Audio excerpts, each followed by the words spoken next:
Welcome back to the Fanboy Cantina. On August 27th through the 30th, 2020, Star Wars Celebration comes back to Anaheim, California.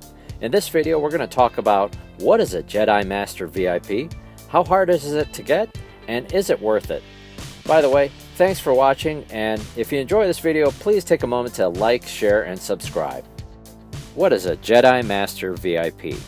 A Jedi Master VIP gets access to Star Wars Celebration Anaheim over the 4 days, as well as early access to the exhibit hall each day, as well as early access to the Celebration store. You also get a special checkout lane at the Celebration store. There's a light speed lane that you can use for moving ahead in the autograph lines or the photo op lines. You can use that up to 6 times. But the really unique thing is the priority access to all of the panels at the Celebration stage. Now, you might want to read the fine print. It doesn't necessarily guarantee that there's a section for you or anything like that, but you get first crack at the seats for each panel, and that's really quite special. Now, in addition to these perks, you also get access to a special lounge, a complimentary coat check, which can really be handy if you're buying a lot of stuff and don't want to be carting it around. You also get a special lanyard, special badge, a patch, and some other things. Now, you may have heard that there's some differences between the Jedi Master package being offered for Anaheim versus what it was last year in Chicago. In Chicago, you got to have a meet and greet. Now, while it was advertised as one meet and greet, there were actually 2 celebrity figures. One of them was Doug Chiang from Lucasfilm, and the other was Ashley Eckstein from Her Universe and the voice of Ahsoka Tano. Of course, it was 5 days in Chicago. This year in Anaheim it's going to be 4, so that's an obvious difference too. How hard is it to get? The answer is it's very hard. It will sell out in seconds. As soon as it's available, people are going to jump on and buy this thing, even though it's $900. And last year, there was speculation about how many passes may be available, at least for Star Wars Celebration Chicago. And the thinking at one time was maybe there's between 300 or 400. Now, I think it may be as much as 525.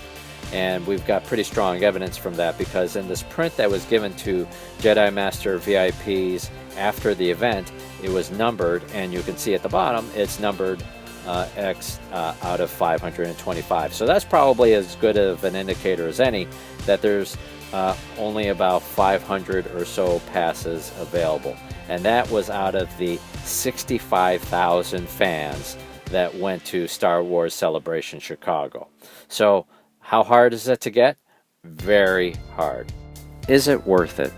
Now, for me, I was grateful that I got the Jedi Master VIP pass at my very first try for my very first Star Wars Celebration, and it was fantastic. It was great being able to go to all of the panels that I wanted to, and being for the Episode 9 panel, to just be on the main floor and feel the energy in the room, see the trailer for the very first time. It was truly spectacular. Now, having access to the Star Wars Celebration store was a very nice perk. For me, I'll be honest, there weren't that many things that I wanted from the store, so I was able to go in there, get the stuff that I wanted. Day one, there was a snafu with the checkout that was terrible. But if you think past that, having access to the store items was nice. Having access to the expo floor 30 minutes early is a huge benefit, because if you're super into getting all of the exclusives, or if that's your thing, then there are a lot of lines. You'll be in line for the Hallmark place, and in line for the Her Universe place, and in line for this other place. And so the ability to go early and beat some of those lines, or be able to just walk right up. For me, I was able to go right up to the Her Universe spot, pick up a shirt and a Funko Pop that was autographed, and I was gone in a couple minutes. And that's huge, because those lines can be really, really long. So that's a really nice advantage.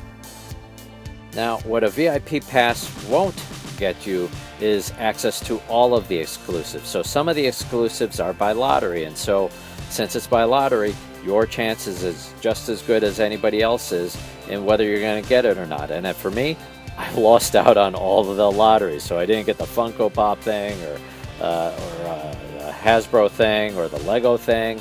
I was able to get the Hasbro and Lego exclusives another way, but the Funkos I missed out on. One thing that I wanted to mention is if you're a parent and you have a VIP badge and your child doesn't, unless they're under 6, they need to also have a VIP badge. So if they're under 6, they can go with you to the panels and sit on your lap and things like that. But if the child is 6 years and older and they need to have their own badge and they want to enjoy all the entitlements that come with it, they need to have their own Jedi Master badge. So for me, I was really grateful to have the Jedi Master VIP badge for my very first Star Wars celebration, but to be honest with you, I would not do it again. It's $700. It's a hefty price tag. Yes, the benefits are tremendous, and I appreciated the time savings and some of the other perks and things, but it's a hefty premium. So I'm not going to end this video by saying or discouraging you from going after the Jedi Master VIP badge. For me, I was grateful to do it once, and I don't need to do it again. For you, if you're or your friends, if they've got the budget for it, if you've got the budget for it, and you can get your hands on it, then that's great. That's awesome. If you're on the fence about whether to get it or not, I'd encourage you to maybe think about some of the trade-offs. If you're planning on going to Celebration Anaheim and then going on to Disneyland so that you can check out Galaxy's Edge, that $700 premium could go a long way towards paying for your Disneyland ticket as well as a few nice things at Galaxy's Edge. Maybe you've got other priorities beyond Star Wars where $700 could go a long way. So maybe just thinking about it in context can be a good guide of whether that's money well spent or not. One thing that I would caution about is buying a Jedi Master VIP badge on the secondary market. On StubHub and other outlets, I saw people posting Jedi Master VIP badges for upwards of $3,000, which is insane, right? And also, because the organizers in the experience started to link the badge with email addresses, the email address that was used to buy the badge in the first place, it could be logistically difficult to sign up for the lotteries, know if you won the lottery or not, for the Funkos or whatever else.